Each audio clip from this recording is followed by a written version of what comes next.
Hey folks, I'm Melhorn. If you fish for big freshwater fish and you use bait casting reels, well, you're going to want to watch this video because I'm going to show you a new rod and reel combo that I have been demoing for the past several months from the folks at Catfish Pro.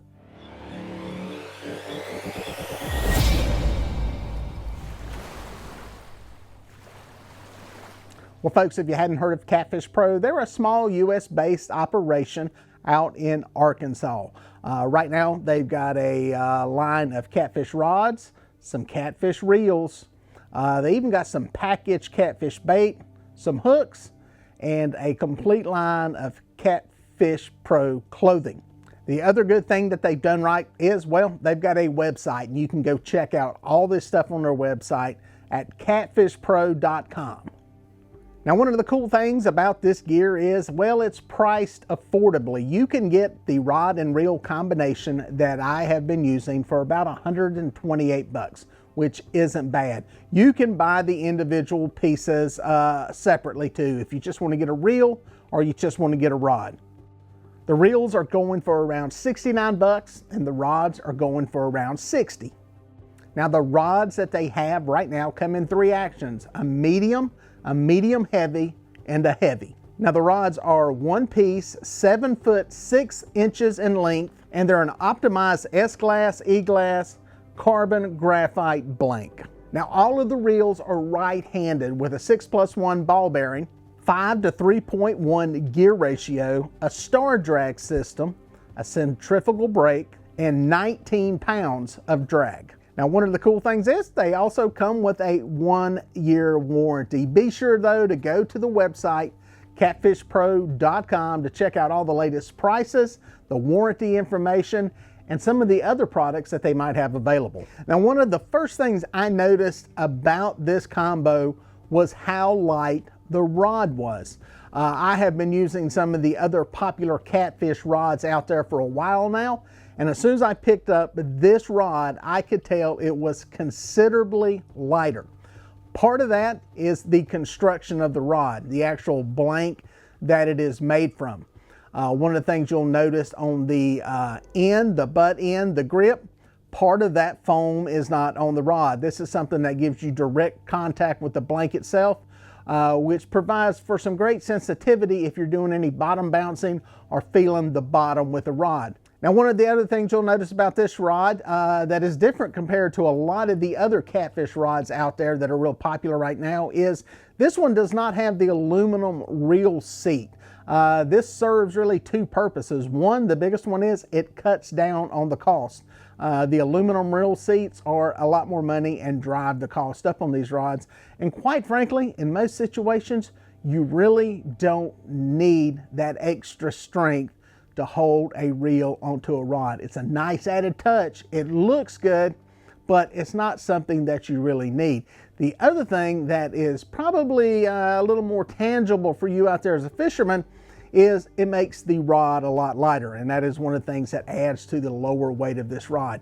If you're like me and you got them in rod holders all day, it's not that big of a deal. But if you are holding the rod in your hand, doing any kind of bottom bouncing, it makes a difference, the weight of the rod. And if you're packing these rods in through the woods a long way, it'll save you some weight there too. So that is one of the biggest differences I noticed right off the bat with the rods. Now, the reel seat itself, honestly, it looks very similar to the Ugly Stick type reel seat. It's got the same design, same kind of look to it, same kind of feel. I fished with the Ugly Stick rods for decades and never had a problem with a busted reel seat. And I'm sure that these here will hold up just fine, save you a little bit of money and save you a little bit of weight in the process. The other cool thing is the tip on it is white. The rod is orange. It's really a very highly visible rod, whether you're fishing during the day or at night.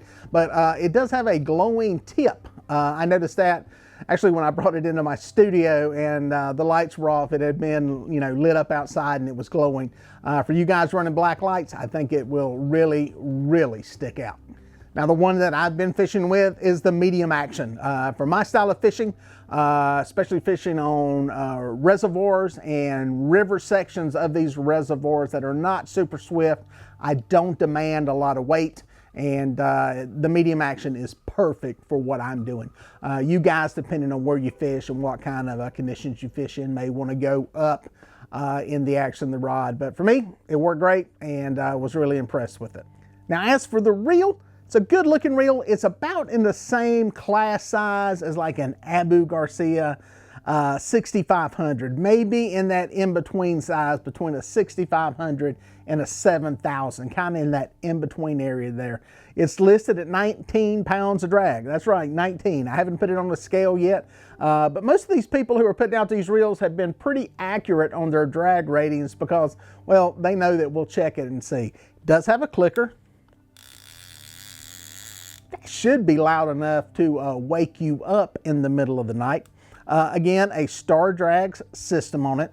And this is a level wind. Pretty much all the reels I use are level winds. If you're looking for long distance casting, perhaps you can get more distance out of it without the level wind, but I'll be honest with you, I like the convenience of having a level wind. I'm also a fishing guide, and I have people on the boat all the time that are reeling their fish in, and they may not be adept at running that thumb back and forth to keep that line spooled on there. So for me, a level wind's a good thing to have on a reel. Now the plate on the bottom that mounts onto the reel seat, I like the way it attaches actually to the frame of the reel. I know there's some reels out there to where this piece here is actually brazed on here. It can pop off, get broken off. I've seen this happen on some Abu Garcia reels. This here is securely attached, one piece to the frame. This here isn't coming off unless you've got a really, really bigger problem on your hands. All right, guys, I'm gonna open this reel up. The one downside, if there is one, in my opinion, on this reel is it's, as far as casting goes, not what I would call an entry-level reel for learning to cast a bait caster. It does have centrifugal brakes on it. If you look right here inside, there are two of them. Now, some people, if you know how to throw a bait caster and are really good at it and know how to ride that thumb brake, I say ride the thumb brake, you know how to control your thumb to brake it, they will take these braking washers off of here. For new people that are kind of new to throwing a bait caster, having these on here helps control your backlash and your overrun. This one has two. Some of the higher end reels have more than that. The more you have, the more control that is put into the reel itself. It's a double-edged sword. The more that it has, the more braking is put on it to keep the spool from spinning faster than the line comes off. That's what happens when you get a backlash. The spool is spinning and the line is coming off this fast. So you can imagine your line's coming off this fast, spool's going this fast. That's what causes it to knot up. When it has a lot of brakes and a lot of control on that, you do not get the casting distance that you would normally get. So with this one, I can cast it. You got to know how to ride that thumb brake though. It's going to take a little more practice and a little more focus on working on that to make sure it casts. I find it casts better with heavier weight. 2 ounces of weight, you got to thumb it, you got to ride it, you got to pay attention to it. You start getting into 3 or 4 ounces of weight, it seems to really sing and sin then, and I barely have to put any thumb on it, and it will fly and go a long way with the heavier weight. So depending on how you're fishing, where you're fishing, what kind of weights you're throwing, heavier weight, I think you'll be happy with it. The lower weights, you're gonna have to ride that thumb and work it. But either way, it's getting them out there. Now, one of the great things about this company is right there on their website is a phone number where you can reach out to them.